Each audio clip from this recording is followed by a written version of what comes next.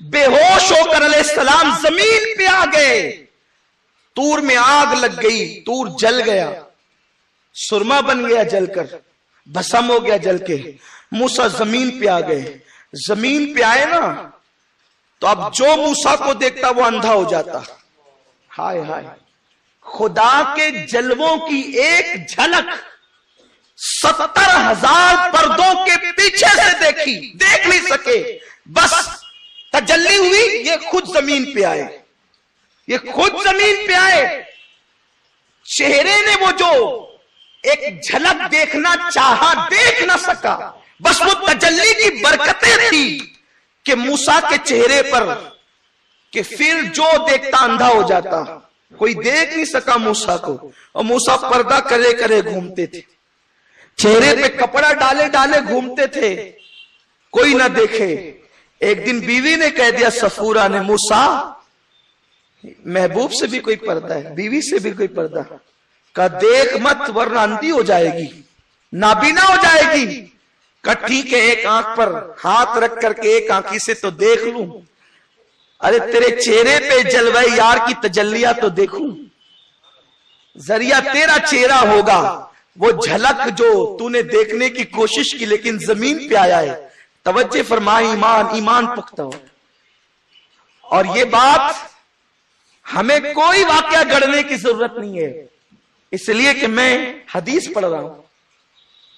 اپنے نبی کی شان بھی کیا ہے دیکھ لیں ذرا پھر. اور اٹھو تو ایمان کی مضبوطی لے کے اٹھو, بس مقصد یہ ہے. اور دل کے کانوں سے حاضر دماغ ہو کر, میرا ایمان ہے کہ مدینے والے مصطفیٰ سن رہے ہیں واقعہ معراج کو. مجھے احساس ہے کہ میدان محشر مجھے جواب دینا ہے. علماء بھی موجود ہیں, مفتیان کرام کو بٹھا رکھا ہے, 2 مفتی بیٹھے ہوئے ہیں.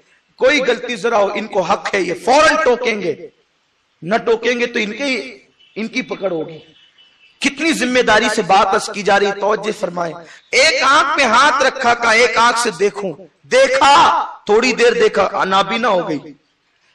پھر کہا کہ چین نہیں آیا, ذرا اور دکھا دو. کہا ایک آنکھ تو گئی, دوسری بھی چلی جائے گی. تو دوسری سے دیکھا, وہ بھی چلی گئی, تو رونے لگی. حضرت موسیٰ نے کہا میں نے پہلے ہی کہا تھا نا کہ تو دیکھ نہیں سکے گی, نابینا ہو جائے گی, اندھی ہو جائے گی. اب کیوں روتی آنکھیں جانے پر؟ تو عرض کیا, آنکھوں کی نابینائی پر نہیں روتی. نبی کی بیوی کو اندھی کہنے کا شوق نہیں, لیکن بات فقیر کی عادت ہے کہ بات وہ کہہ دی جائے جو بچوں کے بھی دماغ میں آ جائے. نابینا ہو جائے گی, صفورہ ہو گئی, اب روتی کیوں ہے؟ روتی اس لیے کہ اللہ. ویڈیو اگر اچھا لگا ہو تو لائک کر کے آگے شیئر ضرور کر دینا, اور اس ویڈیو کو ثواب کی نیت سے اپنے دوستوں کے ساتھ واٹس ایپ فیس بک گروپ پر ضرور شیئر کر دینا, تاکہ اس کا صلہ اللہ تعالیٰ آپ کو ضرور عطا فرمائے. اللہ حافظ.